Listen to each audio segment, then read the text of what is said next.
नमस्कार, आप देख रहे हैं न्यूज मूवमेंट और मैं हूं आपके साथ ज्योतिका। रुख करते हैं फटाफट खबरों की ओर। ट्रंप के टैरिफ से मिर्जापुर भदोही कालीन का कारोबार चौपट हो गया। मिर्जापुर में भदोही का 80% कालीन अमेरिका एक्सपोर्ट किया जाता है। गोदाम से लेकर मुंबई एयरपोर्ट तक कालीन डंप है। वायर ऑर्डर को होल्ड कर दिए हैं। इस कारोबार में पूरे देश भर में अनस्किल्ड 1 करोड़ लोग काम करते हैं, जिसमें भदोही मिर्जापुर के 25 लाख लोग हैं। पूरे देश से 20,000 करोड़ का कालीन कारोबार होता है, जिसमें 17,000 करोड़ अमेरिका जाते हैं। इसमें लगभग 10 से 11,000 करोड़ मिर्जापुर भदोही से कारोबार होता है। सरकार ध्यान नहीं दी तो उद्योग पूरी तरह से ठप हो जाएगा। देश दुनिया में मिर्जापुर भदोही का कालीन को अमेरिका के राष्ट्रपति ट्रंप के 50% टैरिफ के कारण संकट में आ गया है। कालीन कारोबारी मोहम्मद जावेद खान बताते हैं कि टैरिफ के कारण मेरे गोदाम से लेकर मुंबई एयरपोर्ट तक कालीन डंप पड़े हुए हैं। पूरे देश भर में कालीन कारोबार 20,000 करोड़ रुपए की होती है, जिसमें 17,000 करोड़ अमेरिका जाया करता था। मिर्जापुर भदोही की बात की जाए तो यहाँ से लगभग 10 से 11,000 करोड़ कारोबार अमेरिका से होता था। बद्री अग्ररी की रिपोर्ट। आपके उद्योग पे 50 से 60% तक इफेक्ट पड़ने वाला है। कितना निर्यात होता था, क्या कैसे? देखिए, टोटल निर्यात 12, 14, 16 किसी मिसाल में 1,000 करोड़ का होता है, लेकिन इधर सालों में कुछ कमी भी आई है। और क्योंकि वार की वजह से जो जगह जगह वार हो रहा है, लेकिन अमेरिका आज भी हमारा बहुत बड़ा खरीदार बना हुआ है। लेकिन आज के बाद, टैरिफ लगने के बाद, जो हमें लगता है कि 60% इफेक्ट हो जाएगा अमेरिका मार्केट। और अमेरिका जो हमारा 60% है, उसका 40-45%, 50% जो भी होगा आगे पता लग जाएगा, लेकिन ये उम्मीद यही है। नुकसान कितना होने जा रहा है आपकी इंडस्ट्री का? करीब करीब हमारी इंडस्ट्री का नुकसान 8 से 9,000 करोड़ का जो एक्सपोर्ट है इफेक्टिव होगा। तो क्या इस पे इफेक्टेड होगा तो इसका असर पड़ेगा, एम्प्लॉयमेंट पे असर पड़ेगा, बंद होंगे? देखिए, एम्प्लॉयमेंट पे तो पड़ना ही है, क्योंकि हमारा ये इंडस्ट्री ही कुटीर उद्योग है, कॉटेज इंडस्ट्री है। यहाँ मशीनें बहुत कम यूज होती हैं या कहीं ना के बराबर हैं। हमारा पूरा श्रमदान से कालीन बनता है, और वो भी परमानेंट एम्प्लॉय कम है, क्योंकि गाँव में लेडीज विशेष करके कई काम ऐसे हैं जो कि घरों में, कुटीर में होता है, और उनके ऊपर पूरा असर पड़ जाएगा, क्योंकि वो लोग अपने घरों में काम करके पूरा परिवार संभाल के चलती थी। जो उनके पास काम नहीं मिलेगा, और साथ साथ जो कारपेट बनाते हैं लोग, वो बेकार हो जाएंगे। उम्मीद क्या जताते हैं कि क्या निकलेगा सोल्यूशन इसका? सोल्यूशन गवर्नमेंट अभी जब तक कुछ टैरिफ के बारे में अमेरिका कम नहीं करता है, तब तक सोल्यूशन यही है, गवर्नमेंट को आगे आकर के हमारे निर्यातकों को सपोर्ट करना चाहिए। क्योंकि पहले, आज के 90 के पहले, 90s के पहले, जब मनमोहन जी सरकार आई थी कांग्रेस की और नरसिम्हा राव जी थे, उसके पहले हमको 20% कंसेशन मिलता था, नगद प्रोत्साहन राशि मिलती थी, इनकम टैक्स छूट था, ब्याज पर 3 से 5% छूट था, बैंक ब्याज पे। ये सब हमारे ख़त्म कर दिए गए। आज हम पूरी तरीके से हम लोग डिपेंड हैं अपने बायरों के ऊपर और लेकिन उसमें भी जहां हमारा 2.5%, 2%, 0% ड्यूटी थी अमेरिका में, सीधे 50% थोप दिया गया। 50% महंगा पड़ेगा तो बायर क्यों लेगा? और बायर करा मैं क्यों दूं? मैं और कहीं कोई और कंट्री से माल खरीद लूँगा, मैं आपका नहीं लेता हूँ, मशीन में बेच लूँगा। टर्की का है, बेल्जियम का है, चाइना का है, वहाँ से बेच लेंगे, हमसे नहीं लेंगे। तो हमारा इफेक्ट, बहुत बड़ा इफेक्ट होने वाला है, मोस्टली एम्प्लॉयमेंट के ऊपर और इंडस्ट्री, कारपेट इंडस्ट्री के ऊपर। मतलब ये ज़्यादा इफेक्टेड, बहुत ज़्यादा इफेक्टेड कारपेट के व्यवसायी हैं। मेरा नाम मोहम्मद जावेद खान है और मैं कारपेट का व्यवसायी हूँ। मैं नेमन कारपेट का डायरेक्टर हूँ। ये जो टैरिफ लगाया जा रहा है, मतलब कितना असर पड़ेगा आपसे लेके पूरा मिर्जापुर सोनभद्र की बात किया जाए तो? ये जो टैरिफ लगा हुआ है, इसका बहुत व्यापक असर होने वाला है मिर्ज़ापुर भदोही के कालीन जो निर्यात करता है, इसका बहुत व्यापक असर पड़ने वाला है। कितने का? ये बिज़नेस तकरीबन आपके 20,000 करोड़ के आसपास का ये बिज़नेस है, जिसमें 80% जो है वो अमेरिका इंपोर्ट करता है। वो अमेरिका इंपोर्ट करता है 80%, और 20% में दुनिया के और जगह पे ये जाता है। तो इसका असर तो बहुत ज़्यादा होने वाला है। कितने रोजगार की बात किया जाए तो कितना नुकसान है? आप देखिए, जो कारपेट में जो है वो तकरीबन 25 लाख जो है वो अनस्किल्ड एम्प्लॉई है, जो बेचारे मजदूर टाइप के लोग हैं, जो लेबर हैं, जो पैकिंग करते हैं, जिनके अंदर कोई स्किल नहीं है, वो तकरीबन 25 लाख लोग हैं। वो बुरी तरीके से प्रभावित होंगे और वो रोड पे आ जाएंगे। आज स्थिति क्या है? आज स्थिति ये है कि ज़्यादातर अमेरिका के जो कस्टमर हैं उन्होंने सारा ऑर्डर जो है होल्ड पर दिया हुआ है। उनका कहना है कि जब तक टैरिफ में कुछ प्रॉपर वो नहीं हो जाता तब तक हम इसको लेने में असमर्थ हैं। तो इसका तो असर बहुत ज़्यादा है। आप देख सकते हैं कि कंपनी में काफ़ी माल रखा हुआ है और बहुत से जो हमारे प्रोडक्ट हैं वो मुंबई पोर्ट पे जाके होल्ड पड़े हुए हैं। तो आने वाले समय क्या लगता है, यदि इसी तरह टैरिफ रहा तो व्यापार क्या होगा? अगर इसी तरीके से टैरिफ रहा तो व्यापार तो ये ख़त्म हो जाएगा, क्योंकि कोई भी चीज़ आप सपोज करिए कोई चीज़ 100 रुपए की चीज़ हो और वो अगर 150 में बिकने लगे तो कौन उसको खरीदेगा। और सबसे बड़ी बात यह है, जो कारपेट है वो नेसेसरी प्रोडक्ट नहीं है, वो रोज़मर्रा की जो ज़िंदगी है, जो ज़रूरतें हैं वो नहीं है, ये लग्जरी प्रोडक्ट है। और लोग पहले अपना जीवन यापन देखते हैं, फिर उसके बाद लास्ट में इसको खरीदने के लिए जाते हैं। जो व्यापारी आते हैं वहाँ से इसमें क्या बोल रहे हैं? जो हमारे कस्टमर हैं वो ये बोल रहे हैं कि अभी आप ये सारे जो माल हैं, जो गुड्स हैं, आप होल्ड रखिए। हमारे गवर्नमेंट और आपके गवर्नमेंट में बातचीत चल रही है, जब तक इसका कोई पॉजिटिव रिजल्ट नहीं आ जाता तब तक हम इसको लेने में असमर्थ हैं। बात किया जाए तो मिर्जापुर और सोनभद्र का जो कालीन कहाँ जाता है? ये मिर्ज़ापुर और भदोही का जो कालीन है वो मोस्टली जो है वो अमेरिका जाता है, उसके बाद जर्मनी, ऑस्ट्रिया, इंग्लैंड और जो छोटे छोटे कंट्रीज़ में है, कनाडा, वहाँ पे जाता है। लेकिन 80% जो है वो अमेरिका इसको लेता है। सरकार से क्या मांग करेंगे आप?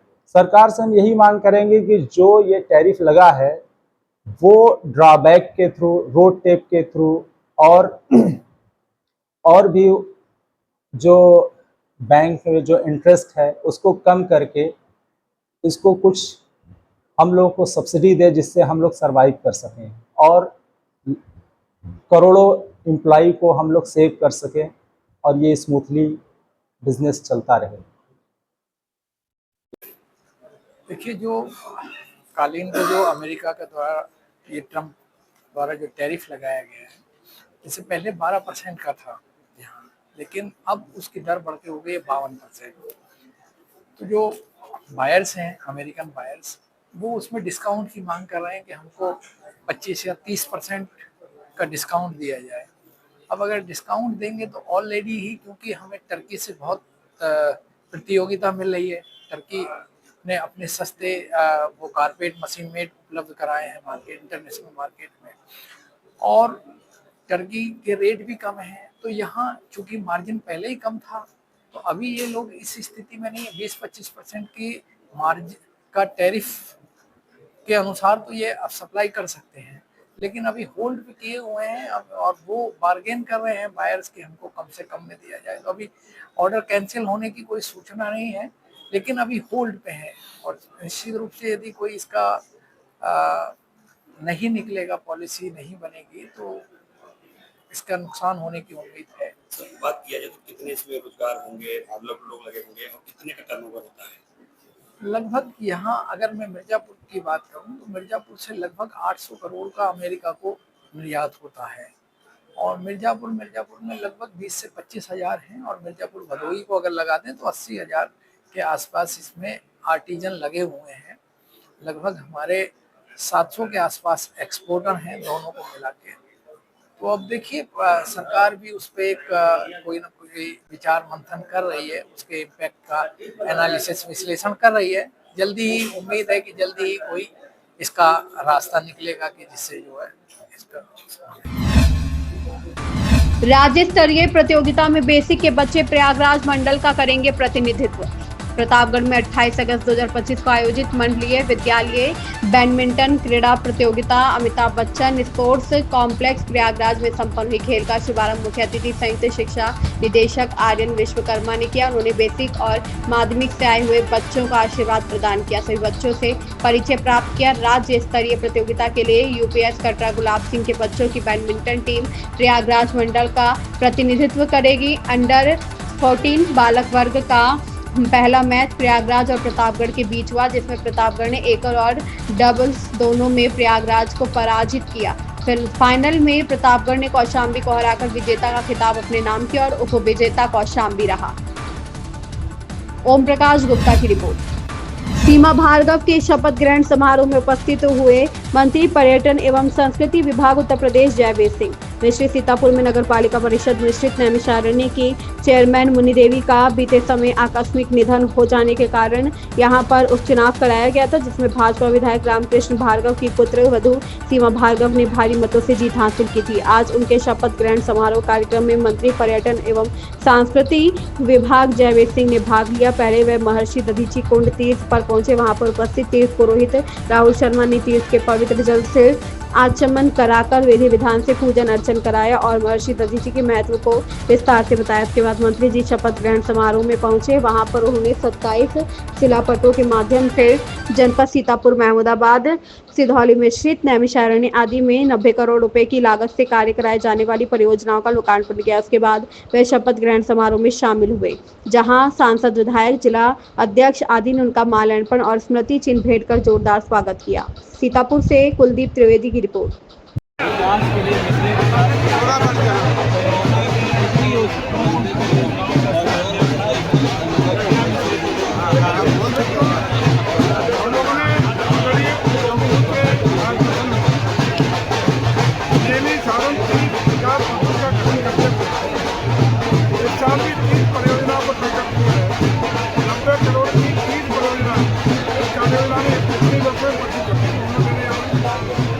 पहले की परियोजनाएं आप देख सकते हैं, दर्जनों योजनाओं के लगभग 230 करोड़ रुपए परियोजनाओं के उत्तर का काम संपन्न हुआ और 30 विकास बन जाता है। वहाँ का हेड अलग है। हम लगभग 100 करोड़ रुपये अकेले नैमिषारण्य देने का काम करेंगे और अगर जरूरत होगी उससे ज़्यादा देने का काम करेंगे। एयर प्लांट बेहतरीन अब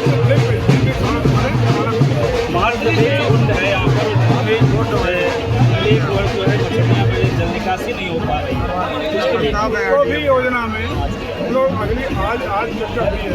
कुछ योजनाएं इसमें सम्मिलित हैं जो मंत्री जी को हमने कॉपी दे दी है सारी परियोजनाओं। ये लोग पीएम के साथ बैठेंगे, जो परियोजना अवशेष है हम अगले अप्रैल को। पत्रकार को जनहित में खबर लगाना पड़ रहा भारी।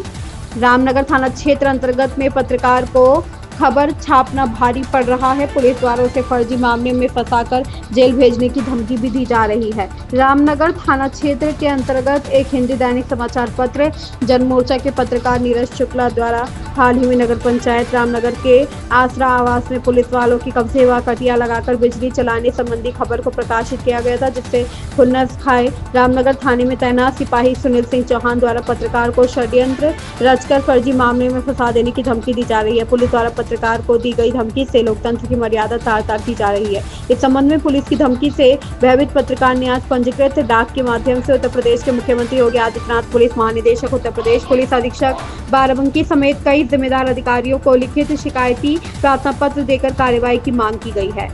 उमेश तिवारी की रिपोर्ट। विंध्याचल में किन्नरों का आतंक। विंध्याचल धाम में भक्तों की संख्या बढ़ने के साथ ही किन्नरों की संख्या भी बढ़ गई है। मां विंध्यवासिनी धाम में दर्शन के लिए पहुंचे श्रद्धालु किन्नरों की हरकतों से परेशान है। बाहरी किन्नरों की टोली मंदिर परिसर और आसपास रुपया 2 या बदुआ लो कहकर श्रद्धालुओं से मनमानी वसूली कर रही है। भारी भरकम डिमांड से यात्री मायूस होकर लौट रहे हैं। विंध्याचल मंदिर के पास 4 किन्नरों के बीच आम रास्ते में झगड़ा किया जा रहा है। थाना विंध्याचल पुलिस मामला दर्ज कर कानूनी कार्रवाई में जुटी है। पुलिस ने वीडियो 24 अगस्त का बताया है। एक श्री विंध्याचल धाम में गत दिनों बाहरी किन्नरों ने स्थानीय किन्नर को पकड़कर पीट दिया।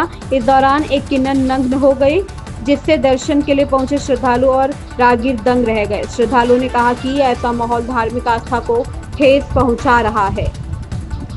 संतोष गुप्ता की रिपोर्ट। जी, क्या नाम है आपका? तरुण पांडे। एक वीडियो वायरल हो रहा है, पता लगा विंध्याचल का है, क्या कहना चाहेंगे इस वीडियो का? हम कहना ये चाहते हैं कि विंध्याचल जैसे सभी धार्मिक स्थानों पर एक टीम बनाकर किन्नरों द्वारा दर्शनार्थियों को परेशान किया जा रहा है। कोई भी दर्शनार्थी दर्शन करके नीचे मंदिर के उतर रहा है, उससे ये गैर जातीय लोग, ये गैर समुदाय के लोग हैं, इनका कोई पहचान नहीं है कि ये किस समुदाय के हैं, और ये किन्नर उनसे जबरन पैसे की वसूली कर रहे हैं, उनके पीछे पीछे दौड़ाकर उनसे पैसा मांग रहे हैं, और ये मतलब एक अराजकता का माहौल फैला रहे हैं मंदिर के आसपास। और ये विंध्याचल में ही नहीं बल्कि सभी धार्मिक स्थानों पर ये कार्य चल रहा है किन्नरों द्वारा।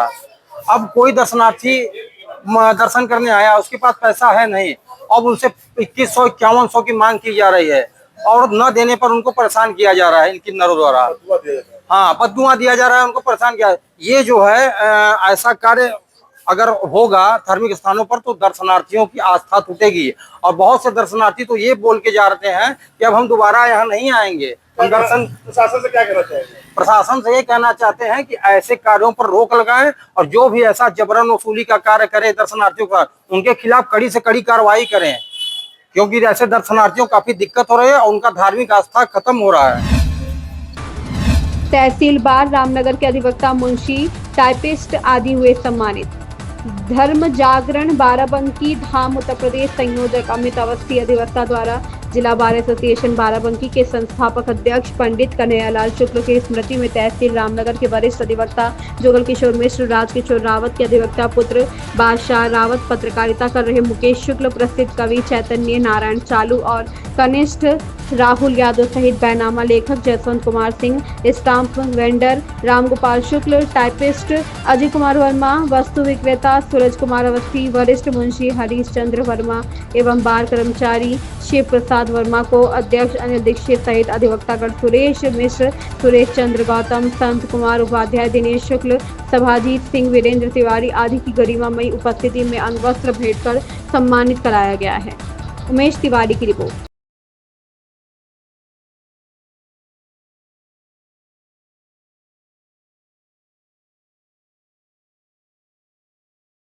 इन खबरों में बस इतना ही। बने रहिए न्यूज़ मोमेंट के साथ।